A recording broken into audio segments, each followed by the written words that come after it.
Arithmetic progression क्या होता है। इससे पहले हमने बताया था सीक्वेंस, अब हम आ जाते हैं अर्थमेटिक प्रोग्रेशन क्या होता है। ये देखिए, ये सारे के सारे क्या है, सीक्वेंस है। 1 + 3 + 3, 1 + 3 4, 4 + 3 7, 7 + 3 10, फिर अगला इसका टर्म क्या होगा 13 16। उसी तरह देखिए 12 - 5 कर दिया तो 7, फिर -5 कर दिया तो 2, फिर -5 तो 3। उसी तरह से इस सीक्वेंस को देखें तो -9, फिर -2, इसमें से 2 फिर 2 फिर 2।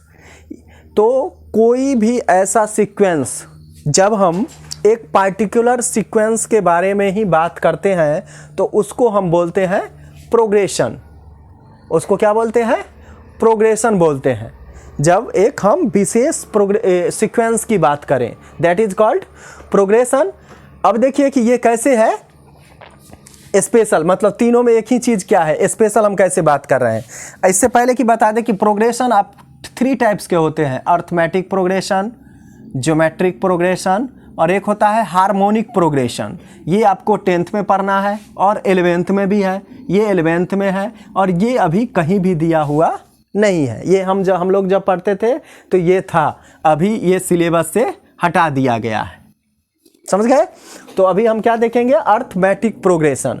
तो अर्थमेटिक प्रोग्रेशन किसको बोलते हैं, जब कोई भी प्रोग्रेशन ऐसा हो, कोई ऐसा सीक्वेंस हो जिसमें किसी भी टर्म और उसके पहले वाले टर्म का अंतर हमेशा क्या होना चाहिए, डिफरेंस सेम होना चाहिए। जैसे देखिए, इसको हमने बताया था कि इसको T1, इसको T2, इसको T3, इसको T4 और इस तरह से T5 T3 Tn बोलते हैं।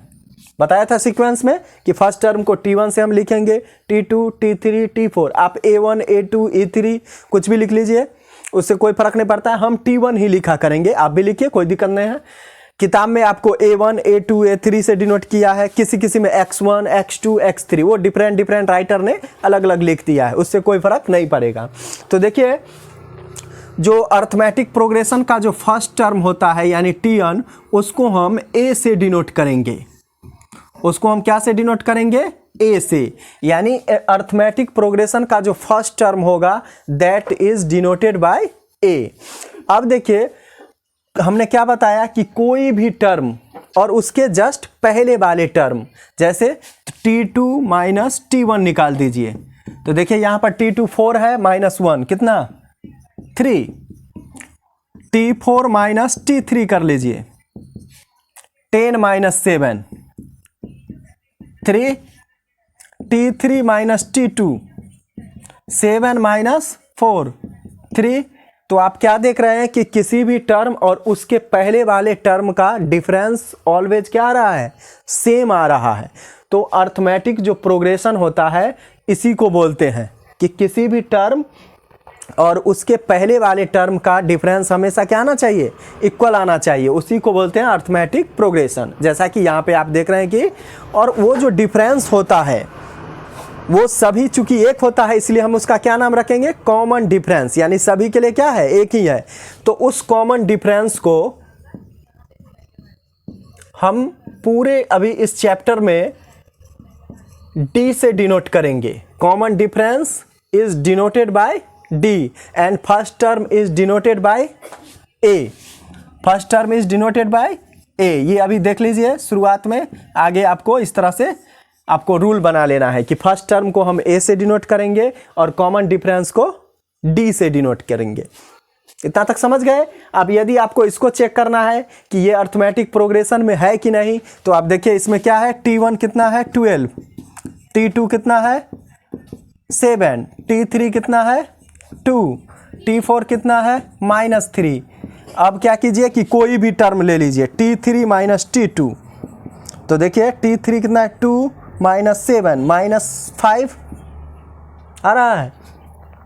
उसके बाद देखिए T4 - T3, T4 देखिए -3 और -2 -5।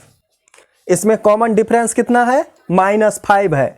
डी क्या है -5 और फर्स्ट टर्म क्या है 12। उसी तरह इसको आप खुद चेक कीजिए, आप देखेंगे कि कोई भी टर्म और उसके पहले वाले टर्म का डिफरेंस हमेशा क्या आ रहा है, सेम आ रहा है, और उसी को क्या बोलते हैं, अर्थमेटिक प्रोग्रेशन। इसको नोट कर लीजिए। देखिए आर.डी. शर्मा का एक्सरसाइज 5.2 का एग्जाम्पल का हम फर्स्ट क्वेश्चन एक देखते हैं, आपके लिए एग्जाम्पल बनाते हैं सो दैट कि आपका कॉन्सेप्ट क्लियर हो एपी के बारे में। कह रहा है so that the sequence defined by an equal to 2n² + 1 is not an AP. इसको हम बहुत ही ईजी तरीके से आपको समझा देते हैं, बुक में अलग तरीके से दिया हुआ है, वो हम बाद में थोड़ा एडवांस सीखिएगा तब होगा। देखिए an इजकल टू क्या है 2n² + 1। हम इस तरह से समझाएंगे कि सबको वीक से वीक स्टूडेंट को समझ में आ जाए। देखिए a1 इजकल टू क्या हो जाएगा 2 × 1² + 1, तो क्या हो जाएगा 2 × 1 यानी 2 + 1 3। a2 क्या हो जाएगा 2 × 2² + 1 यानी कितना 2 2 जा 4 2 जा 8 + 1 9। उसी तरह देखिए a3 क्या हो जाएगा 2 × 3² + 1 यानी 3 3 जा 9 2 जा 18 19। a4 क्या हो जाएगा 2 × 4² हमने निकाल लिया a1 a2 a3 a4। फिर हमने क्या देखा कि a3 - a2 आ रहा है 10, a4 - a3 आ रहा है 14। तो आप क्या देख रहे हैं कि इसमें कॉमन डिफरेंस नहीं हो रहा है, इसको कॉमन डिफरेंस बोलेंगे नहीं, क्योंकि दोनों डिफरेंस क्या है, अलग अलग है, इसीलिए लिखेंगे it is not an AP. ये हो गया प्रूव्ड। यही कह रहा था कि दिखाना है कि so that it is not form AP, ये फॉर्म एपी का फॉर्म नहीं कर रहा है, इसको नोट कीजिए। आइए आर.डी. शर्मा का एक्सरसाइज 5.2 का फर्स्ट क्वेश्चन अब हम देखते हैं। कह रहा है so that the sequence defined by an equal to 7 is an AP, और इसका कॉमन डिफरेंस निकालना है।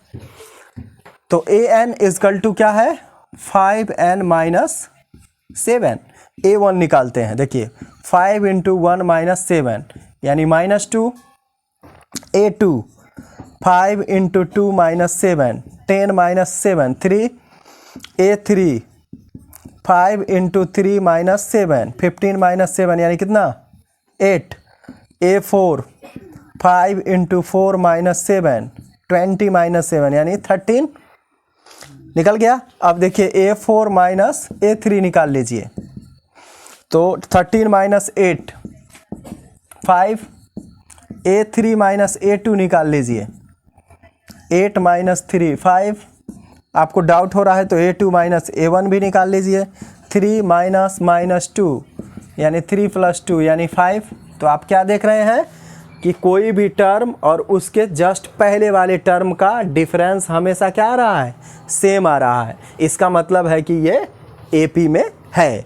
लिखेंगे so it is in an AP, ये हो गया। और कह रहा है ये second part find its common difference. Common difference को हम क्या लिखते थे डी, यानी डी कितना हुआ 5। आंसर सीधे लिख देंगे, क्योंकि हम ऊपर निकाल चुके हैं, नोट कीजिए।